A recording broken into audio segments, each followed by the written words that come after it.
back to the data science and machine learning course.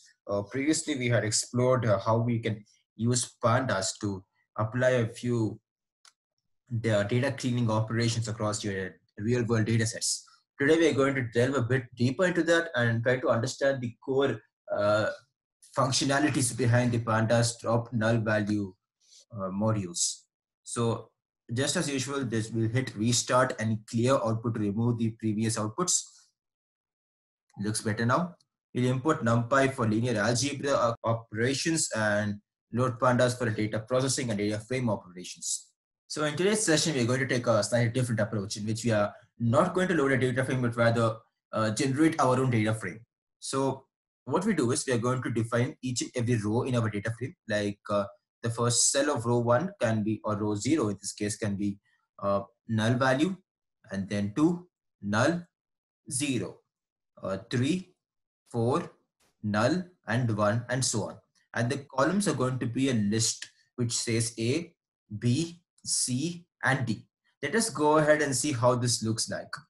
So this is the data frame that we have defined. So in pandas, you also have the added benefit of generating your own data frames, your own dummy data, which can go a long way. And check the shape of the data frame. We have 5, 4, which looks simple. And this is the data frame which we have previously generated.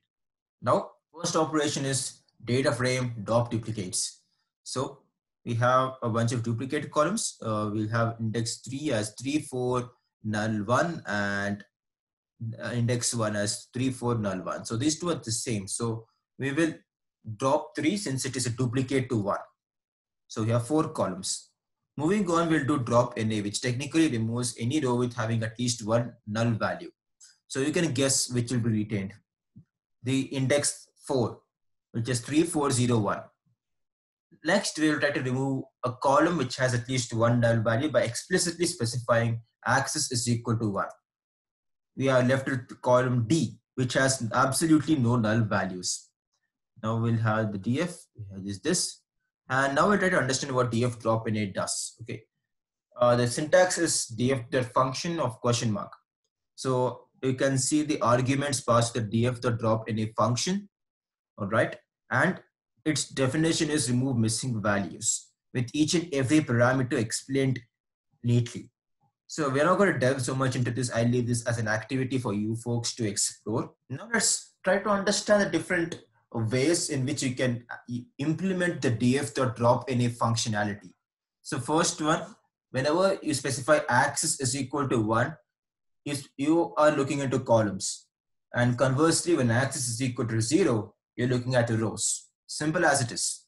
First one, when axis is equal to 1, you're going to remove all the columns where all the values are null by specifying how is equal to all.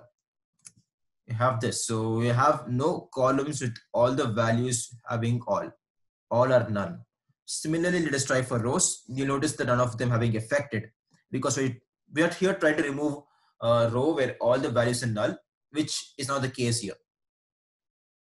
So let's go to how is equal to any for columns by specifying axis is equal to 1, where we will remove all column values where any value there's at least one null value.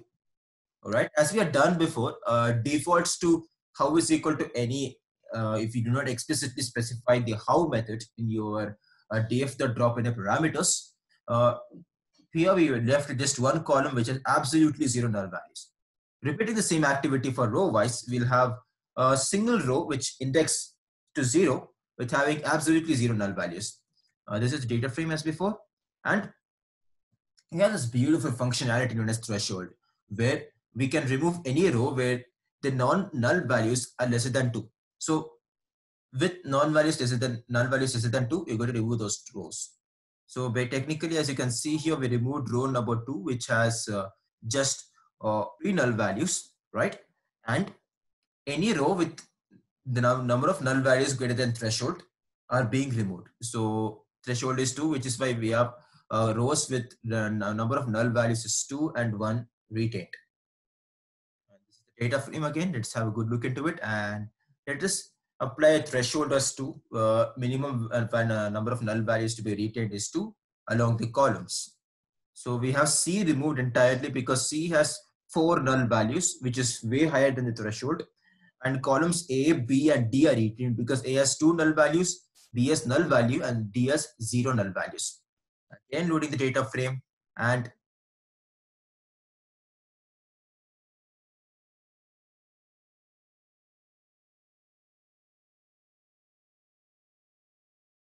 so in column A, we have row 0 and 2 having null values. So going by this logic, the rows 0 and 2 have been removed only for by analyzing the subset of A.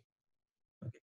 And similarly, let us try to do it row wise. So to specify axis is equal to 1, remove any column where null value index is 1. Basically, if the column has null values along the row wise analysis by specifying axis is equal to 1, subset is equal to 1, we're going to remove a column.